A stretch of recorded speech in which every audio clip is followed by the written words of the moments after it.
Hello everyone, myself Dr. Ram Babu Tripathi. I am working as Associate Professor in Ramins Institute of Vocational and Technical Education, Greater Noida. Today I will discuss about the corticosteroids, and this unit is the mention in your medicinal chemistry second, and subject code is the BP501T.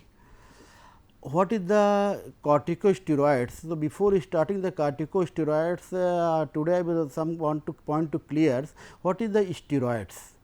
आप सब लोगों ने बहुत से पहले सुना steroids therapy and at the present scenario when the after in कोविड-19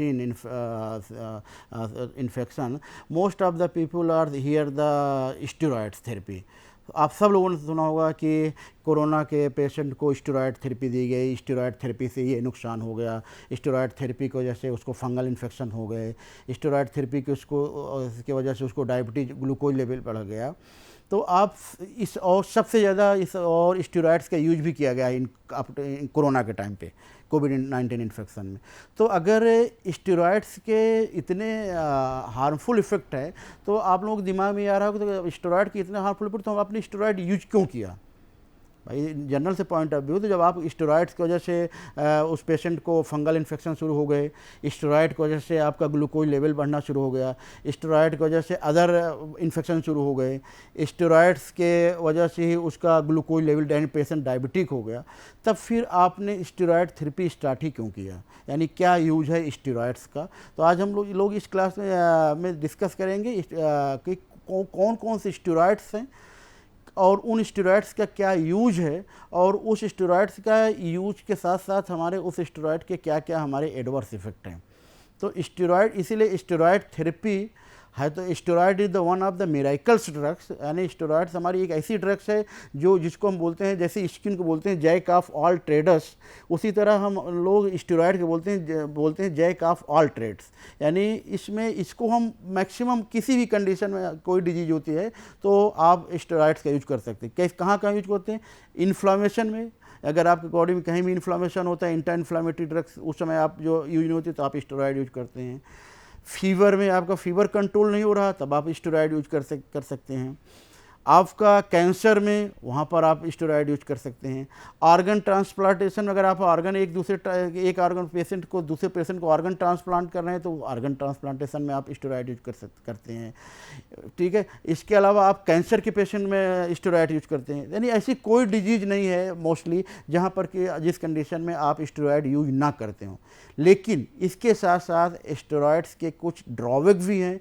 उन drawback को कंसीडर करते हुए हमें इस स्टेरॉइड्स की थेरेपी को पढ़ना है. तो आज हमें इस क्लास में स्टेरॉइड्स क्या होते हैं, कौन कौन से क्लासिफिकेशन ऑफ स्टेरॉइड्स का क्लासिफिकेशन बात, ये दो पार्ट में डिवाइड हुआ है, पार्ट 1 एंड पार्ट 2. तो part 1 is the mainly focus on the corticosteroids और कॉर्टिकोस्टेरॉइड्स एंड और part 2 depend upon mainly the mineral corticoids. तो अभी हम जो डिस्कस करेंगे वो मेनली आपको कॉर्टिकोस्टेरॉइड से डिस्कस करेंगे.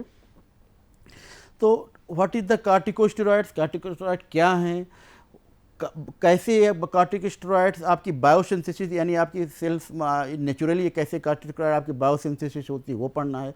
क्लासिफिकेशन ऑफ कॉर्टिकोस्टेरॉइड्स, क्या मैकेनिज्म है जिसकी वजह से कॉर्टिकोस्टेरॉइड आपका इतना आप बॉडी में यूजफुल है. और फिर इसके साथ साथ हम पढ़ेंगे कौन सी क्या केमिस्ट्री है ग्लूकोकॉर्टिकॉइड्स की. एक्चुअली कॉर्टिकॉइड्स दो टाइप के क्लासिक कॉर्टिकॉइड है, glucocorticoids and mineral corticoids.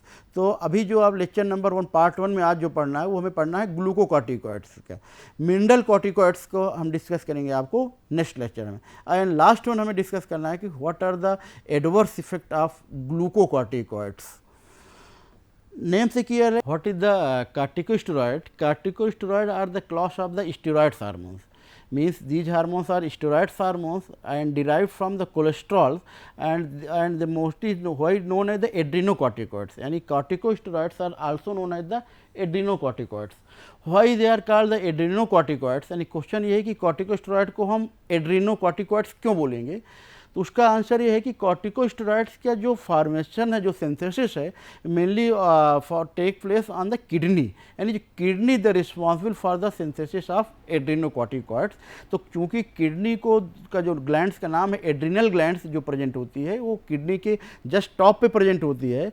Kidney the not responsible for the formation of corticosteroids, adrenal gland is the responsible for the synthesis of corticosteroids. तो चूंकि ये एड्रिनल ग्लैंड्स किडनी की just top पर present है, इसलिए इसका नाम पड़ गया है adrenocorticoids. Next question is that how many, चूंकि कोलेस्ट्रॉल कंटेनिंग 27 कार्बन एटम, तो अक्सर क्वेश्चन पूछा था how many carbon atom present in the corticosteroid. Answer is that corticosteroid containing 21 carbon atoms. जो कॉर्टिकोस्टेरॉइड का जो न्यूक्लियस होगा वो 21 कार्बन एटम्स का न्यूक्लियस होगा।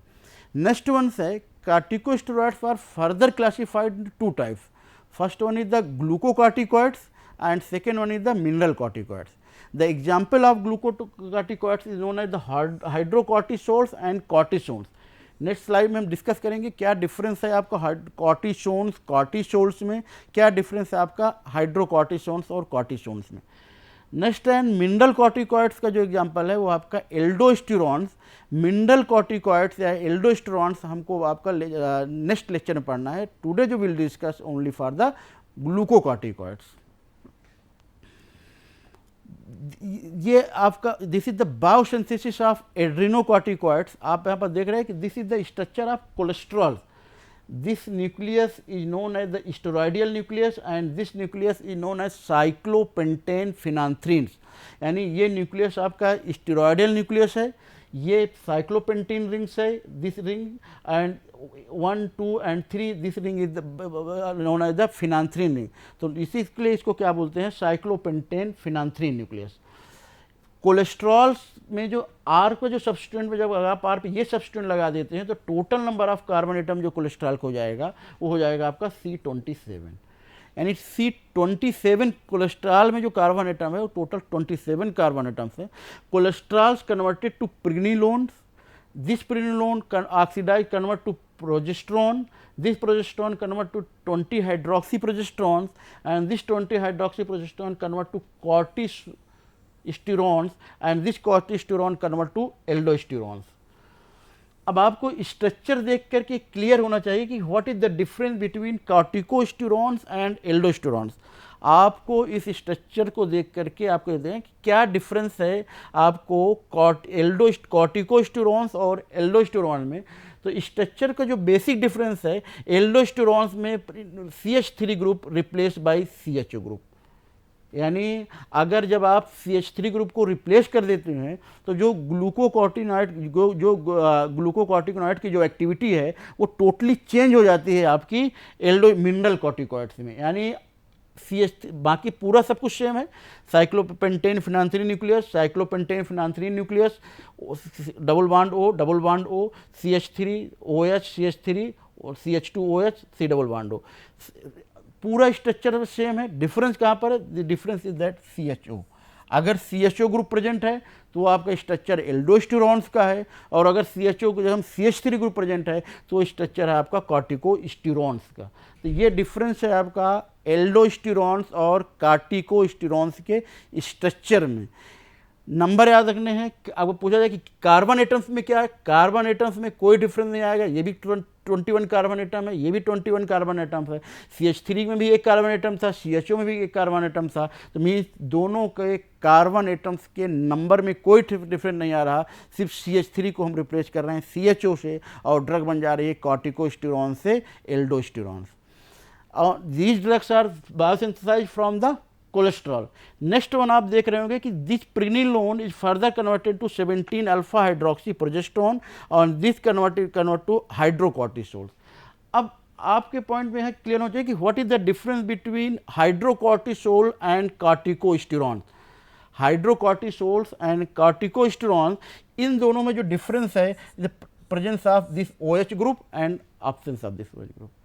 यानी आपके सामने तीन स्ट्रक्चर है, कोलेस्ट्रॉल से डिराइव होगा कॉर्टिकोस्टेरॉन्स, कोलेस्ट्रॉल से ही डिराइव होगा आपका हाइड्रोकॉर्टिसोल्स और इसी से डिराइव होगा आपका एल्डोस्टेरॉन। तीनों में नंबर ऑफ कार्बन एटम्स जो हैं वो सेम है, कार्बन एटम्स में कोई डिफ्रेंशिएट नहीं है। Different is that only for the presence और absence of specific functional group. Corticosterone और एल्डोस्टेरॉन्स में CHO का डिफरेंस है। Hydrocortisones and cortisol OL group लग रहा है, इसका मतलब OH ग्रुप आ जा रहा है, और यहाँ पर OH ग्रुप absent है। This is the structural property of cortisol, hydrocortisols and एल्डोस्टेरॉन्स।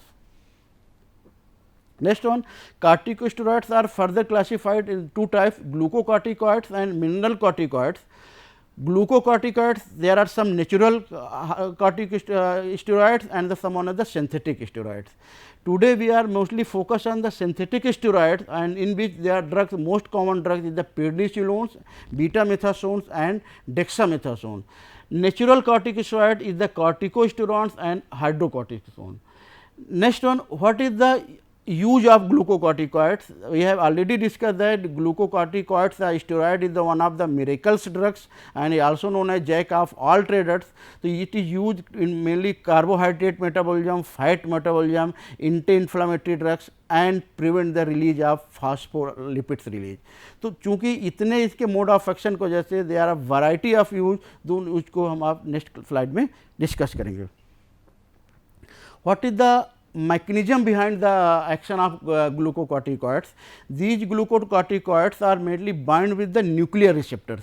नाम से क्लियर है कि all the steroid corticosteroid drugs bind with the nuclear receptors, means the drugs bind the receptors which are present inside the nucleus. Means first this drug penetrate the nucleus with the help of heat shock protein 90. This is the one of the important point, that how the corticosteroids are insert inside the cell membrane. So, answer is that the corticosteroids or glucocorticoids are insert inside the nucleus or nuclear receptor with the help of HSP protein, heat shock protein 90. After the entry of the nucleus, these glucocorticoids bind with the DNA. These DNA present inside the nucleus. After the binding of DNA, these transfer the information and this form the messenger mRNA. This messenger RNA produce the synthesize the specific proteins.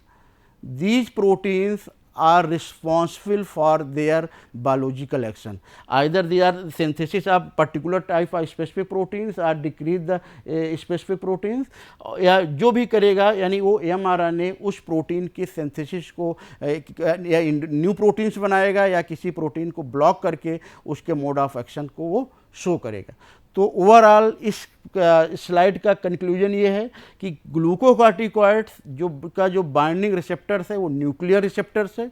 After the binding of ये किससे bind होगा? First bind with DNA.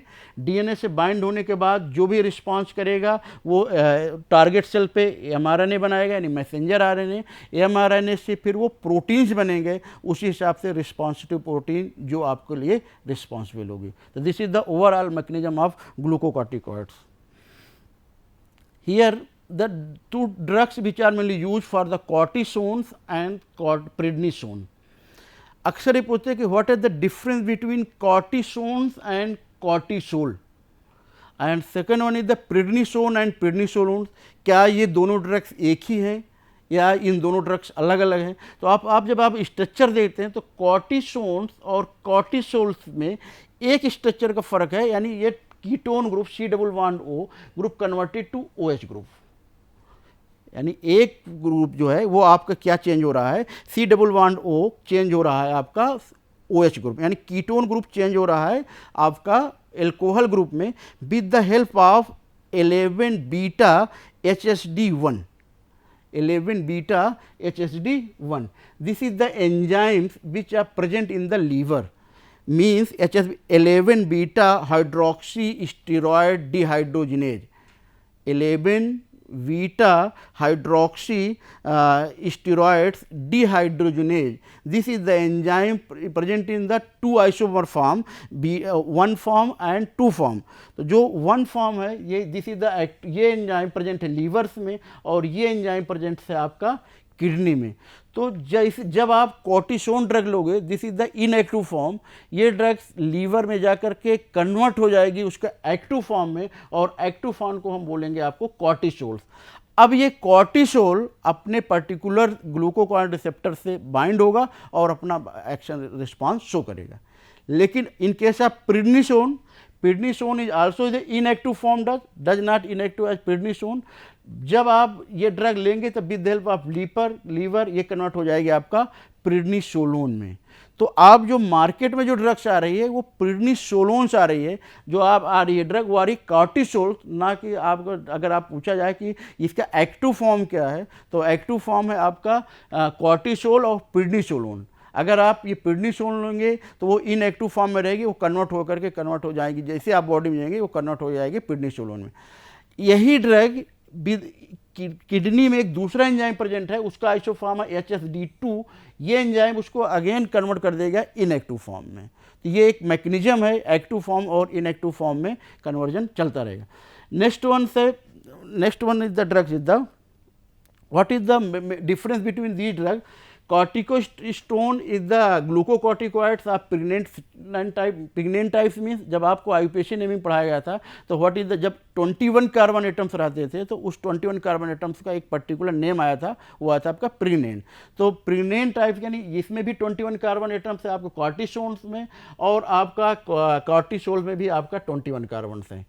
Cortisone is the inactive product, cortisol is the active form. Cortisone is not effective as the topical treatment, hydrocortisone or a topical medication। Means अगर आप कोई oral tablet लेते हैं, oral tablet लेने जब अगर आप लेंगे तो ओरल टेबलेट अगर आप कॉर्टिसोन्स की लेंगे तो ये कॉर्टिसोन तो कन्वर्ट हो जाएगा कॉर्टिसोल एक्टिव फॉर्म में। लेकिन अगर आप इस कॉर्टिसोन का टॉपिकल प्रिपरेशन लेंगे तो चूंकि कॉर्टिसोन जो है ये तभी एक्टिव होगा जब वो आपके इनसाइड इंटर करेगा, लीवर में जाएगा। तो इसका मतलब कि जो टॉपिकल प्रिपरेशन है, जो ऑइंटमेंट क्रीम अगर आपको कोई बनानी है एंटी इन्फ्लामेटरी या एंटी एलर्जिक, तो उस कंडीशन में आपको कॉर्टिसोन का ना बना करके आपको कॉर्टिसोल का यूज करना है। मीन्स कॉर्टिसोन टॉपिकली इनएक्टिव है, कॉर्टिसोल जो है वो टॉपिकली एक्टिव फॉर्म है, इसीलिए हम जो टॉपिकल ऑइंटमेंट बनाएंगे वो आपका कॉर्टिसोल्स का बनाएंगे। नेक्स्ट वन से मैकेनिज्म ऑफ एक्शन क्या है? दोनों ड्रग्स हैं, बाइंड्स ड्रग ग्लूकोकॉर्टिकॉइड्स रिसेप्टर से बाइंड होगा, ग्लूकोकॉर्टिकॉइड रिसेप्टर से बाइंड होने के बाद वो अपना उसी हिसाब से रिस्पॉन्सिव प्रोटीन्स बनाएगा। हाइड्रोकॉर्टिसोन भी उसी रिसेप्टर से बाइंड होगा, लेकिन हाइड्रोकॉर्टिसोन में एक स्पेसिफिक है, this also inhibit the phospholipase A2। एक डिफरेंस यहाँ पर ये है कि कॉर्टिसोन और हाइड्रोकॉर्टिसोन दोनों ग्लूकोकॉर्टिकॉइड रिसेप्टर से बाइंड हो रहे हैं। एक एक्स्ट्रा मैकेनिज्म ऑफ एक्शन क्या है? ये आपका टॉपिकल मेडिकेशन में यूज होगा, साथ में इसके साथ जो एक एक्स्ट्रा मैकेनिज्म है कि ये फास्फोलाइपेज A2 को इनहिबिट करेगा, और फास्फोलाइपेज A2 is the responsible for inflammation. यानी जो एंटी इन्फ्लामेटरी एक्टिविटी है, वो एंटी इन्फ्लामेटरी एक्टिविटी जो है वो आपकी हाइड्रोकॉर्टिसोन में आएगी, ना कि आपकी कॉर्टिसोन्स में। Next one is the cortisone use as anti inflammatory. Next one is the dexamethasone and betamethasone. What is the meaning of dexa and beta? Dexa and beta is the dextroform and the alpha and beta term। आप लोग जो आयुपेशी नहीं पढ़ाया गया तो वहाँ पर इसका मतलब समझाया गया था कि what is the meaning of this। आप देख रहे होंगे यहाँ पर डॉटेड लाइन दिया हुआ है डेक्सामेथासोन में, और बीटामेथासोन में आपका जो है वो बोल्ड लाइन दिया हुआ है। ये below the plane above the plane यानी अल्फा फॉर्म और बीटा फॉर्म है। यानी आपको ये आइडेंटिफाई करना है कि जो मिथाइल ग्रुप प्रेजेंट है वो अल्फा फॉर्म है या बीटा फॉर्म है। तो जो आपका बोल्ड लाइन है, bold line means dark lines है, bold line is show that the beta form, और ये जो डॉटेड लाइन है, dotted line is shown as the alpha form. ठीक है, तो जो डेक्सामेथासोन है इसमें जो मिथाइल ग्रुप है इज अल्फा है, और जो बीटा मेथासोन है इसमें जो मिथाइल ग्रुप है दिस इज द बीटा। ठीक है, तो इस तरह आप डेक्सामेथासोन और बीटा मेथासोन में जो डिफरेंस है वो आपका केमिकल का डिफरेंस। डेक्सामेथासोन और बीटा मेथासोन दोनों आपका स्टेरॉइड्स हैं, दोनों आपके यूज होते हैं, लेकिन dexamethasone is more active in compare to prednisolone. यानी अगर आपके के पास कंपेयर किया जाए कि डेक्सामेथासोन प्रेडनिसोलोन में कौन सा ज़्यादा पोटेंट है, तो dexamethasone is more potent in compare to prednisolone. यानी अगर प्रेडनिसोलोन आप लेते हैं तो प्रेडनिसोलोन ज़्यादा, सॉरी, अगर प्रेडनिसोलोन और डेक्सामेथासोन में अगर आप डेक्सामेथासोन लेते हैं तो डेक्सामेथासोन ज़्यादा इफेक्टिव है in compare to prednisolone. What is the SAR of betamethasone? अगर आप इस ड्रग का SAR means structural activity relationship, इसमें हम ये बताएंगे कि कौन सा फंक्शनल ग्रुप रिस्पॉन्सिबल है उसके बायोलॉजिकल एक्टिविटी में। कोई ये नहीं बताना है कि ड्रग की ये वाला ग्रुप एक्टिविटी को इंक्रीज करेगा या डिक्रीज करेगा, तो यानी द फंक्शनल ग्रुप या substituent altered the biological activity. अब आप देख रहे होंगे this is the structure of the betamethasone. इस मेथासोन में this position is the delta 1,2, यानी अगर इसमें डबल बॉन्ड प्रेजेंट है तो increase the gluconides activity. Delta 1,2, delta जब हम डेल्टा लिखेंगे, डेल्टा का मतलब ये होता है कि डबल बॉन्ड या तो प्रेजेंट रखना है या तो ऑप्शंस रखना है। तो अगर प्रेजेंस और ऑप्शंस रखना है तो इसका मतलब उस कंडीशन में अगर ये डबल बॉन्ड प्रेजेंट है तो ड्रग में ग्लूकोनाइड एक्टिविटी रहेगी, और अगर ये हटा देंगे तो ग्लूकोनाइड एक्टिविटी जो है वो लॉस हो जाएगी। थर्ड वन है this is the ketone group. Third keto group is essential for their glucocorticoids and mineralocorticoids दोनों एक्टिविटी। यानी कोई भी अगर कॉर्टिकोस्टेरॉइड्स है, चाहे वो ग्लूकोकॉर्टिकॉइड्स हो चाहे वो मिनरल कॉर्टिकॉइड्स हो, दोनों कॉर्टिकॉइड्स के थर्ड पोजीशन में कीटोन ग्रुप रहेगा, क्योंकि यही कीटोन ग्रुप आपका इंट्रैक्शन में इन्वॉल्व है। तो इसीलिए ये ग्रुप यहाँ पर आपको है। Next one is the this OH group. This OH group is required for gluconate activity but absent in case of mineral corticoids. Next one is the this group and this substituent. This substituent is either alpha या either beta, required for mineral corticoid activity but not for the glucocorticoid activity। यानी अगर आपको mineral कार्टिकॉइड activity रखना है तो यहाँ पर आपको सब्सटेंट रखना है, और अगर आपको मिनरल कार्टिकॉइड एक्टिविटी नहीं रखनी है तो यहाँ पर आपको ये फंक्शनल ग्रुप नहीं रखने हैं। तो mean SAR is the structural activity relationship, यानी उस फंक्शनल उस स्ट्रक्चर में कौन कौन से सब्सटेंट है जो उसके इफेक्ट को अल्टर्ड कर रहे हैं। अल्टर्ड कर रहे हैं मीन्स कि उसको चेंज कर रहे हैं, आइदर ग्लूकोकॉर्टिकॉइड कर रहे हैं या मिनरल कॉर्टिकॉइड कर रहे हैं, या दोनों एक्टिविटी जो है वो लॉस हो जा रही है। Next one is the what is the adverse effect of. अभी तक आपने स्टेरॉइड्स का यूज आपने देखा कि steroids is the miracles drugs, use anti inflammatory, use in case of fever, use in case of cancer, use in organ transplantation, but there are number of side effect of the steroids. First one is the side effect, is the major side effect, the steroids causes the diabetes। यानी अगर आपने देखा होगा कि जो corona के patient इस समय थे, जैसे आपने उनको स्टेरॉइड थेरेपी दिया, स्टेरॉइड थेरेपी किस लिए दिए, क्योंकि जो उनके लंग्स में जो इन्फ्लामेशन था या जो फीवर कम नहीं हो रहा था, तो उस फीवर को या आपने इन्फ्लामेशन को एंटी इन्फ्लामेटरी एक्टिविटी के लिए आपने प्रेडनिसोलोन ड्रग देना शुरू किया। जैसे ही आपने स्टेरॉइड ड्रग देना शुरू किया तो आपके वो एंटी इन्फ्लामेटरी एक्टिविटी तो आई, साथ में उस पेशेंट को डायबिटिक की तरफ ले गया। डायबिटीज़ क्यों जनरेट हो गई, क्योंकि प्रेडनिसोलोन जो है वो इंसुलिन रेजिस्टेंस कॉज करता है। मींस जो इंसुलिन आपके बॉडी में रिलीज हो रहा था वो इंसुलिन अपने रिसेप्टर से बाइंड नहीं हो पाता था। तो जब वो रिसेप्टर से बाइंड नहीं हो पाता था तो आपके बॉडी में ग्लूकोज का अमाउंट बढ़ना शुरू हो गया। इसके साथ साथ कंडीशन और ख़राब होती चली गई। जब उस कंडीशन में जब प्रेडनिसोलोन देते देते हुआ क्या, प्रेडनिसोलोन रेजिस्टेंस के साथ साथ जो आपका लीवर को प्रमोट कर दे रहा है फॉर्मेशन ऑफ ग्लूकोज, यानी अब आपको क्या होता है कि आप अगर ग्लूकोज नहीं भी लेते हैं तब आपका लीवर जो है वो ग्लूकोज की सिंथेसिस को स्टार्ट कर दिया। और ये सिंथेसिस स्टार्ट किसने प्रमोट किया? ये प्रमोट किया आपने जो प्रेडनिसोलोन आपने स्टेरॉयड लिया था for the control of inflammation. तो this is the major side effect of prednisolone जो आप कोविड पेशेंट में देखने को मिला कि पेशेंट जो है वो डायबिटीज की तरफ मूव हो गया। हमने ट्रीटमेंट स्टार्ट किया था to control the fever, to control the inflammation, to control the chest congestion. Steroid is the very good drug to control the chest, यानी आपका अगर चेस्ट में कंजेशन हो रहा है, फ्लूइड का रिटेंशन हो जा रहा है, तो उस समय जब आप प्रेडनिसोलोन लेते हैं तब वहाँ पर जो एक्यूमुलेशन ऑफ फ्लूइड है वो तो आपको रिलीफ मिल जा रहा है, लेकिन ये जो डायबिटीज की तरफ पेशेंट जो है वो मूव कर जा रहा है। This is the major side effect of the side. Second, आप लोगों ने बहुत सुना हुआ कि इसमें आपका पेशेंट जो है वो स्टेरॉयड थेरेपी की वजह से फंगल इन्फेक्शन शुरू हो गए या अदर इन्फेक्शन शुरू हो गया। The reason is behind that the steroids is the one of the major immunosuppressant drugs, यानी स्टेरॉयड्स आपका इम्यूनोसप्रेसेंट ड्रग्स है।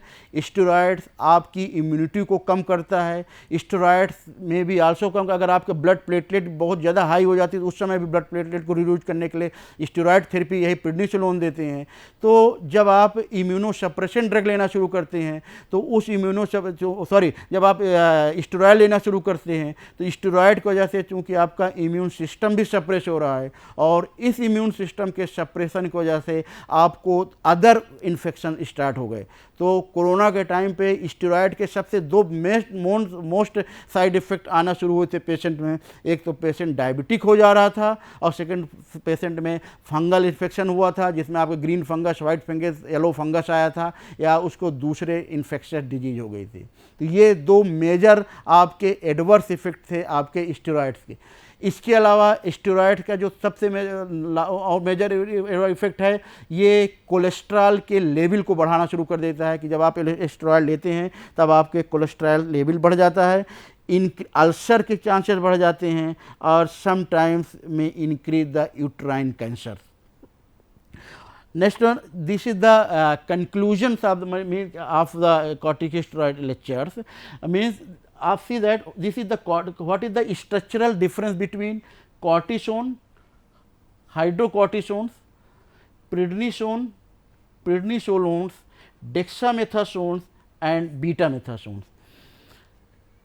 हाइड्रोकॉर्टिसोन्स को ही हम कॉर्टिसोल्स बोलेंगे, यानी अक्सर पूछते हैं कि कॉर्टिसोल हाइड्रोकॉर्टिसोन क्या अलग अलग हैं, तो आंसर है हाइड्रोकॉर्टिसोन्स को ही हम कॉर्टिसोल्स बोलेंगे। कॉर्टिसोल्स क्यों बोलेंगे? क्योंकि यहाँ पर OH ग्रुप प्रेजेंट है, इंस OL ग्रुप प्रेजेंट है। और कार्टिसोन्स में यहाँ पर आपका ओन ग्रुप है, यानी यहाँ पर आपका कीटोन ग्रुप है।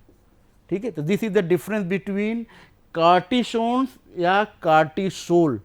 तो कार्टिसोल्स में डिफरेंस किसका है? Presence and absence of own है कीटोन ग्रुप, OL है तो आपका OH ग्रुप। पोजीशन उसी पोजीशन पे लगाना, इसी पोजीशन पे। और कार्टिसोल को ही दूसरा नाम है आपका हाइड्रोकोर्टिसोन। प्रेडनिसोलोन डिफरेंस क्या है?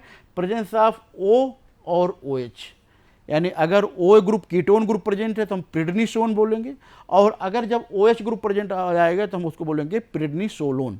ये दोनों आपके, ये भी इनएक्टिव फॉर्म में है और ये भी इनएक्टिव फॉर्म में है, ये दोनों मेटाबोलाइज होकर के एक्टिव फॉर्म में कन्वर्ट होगी।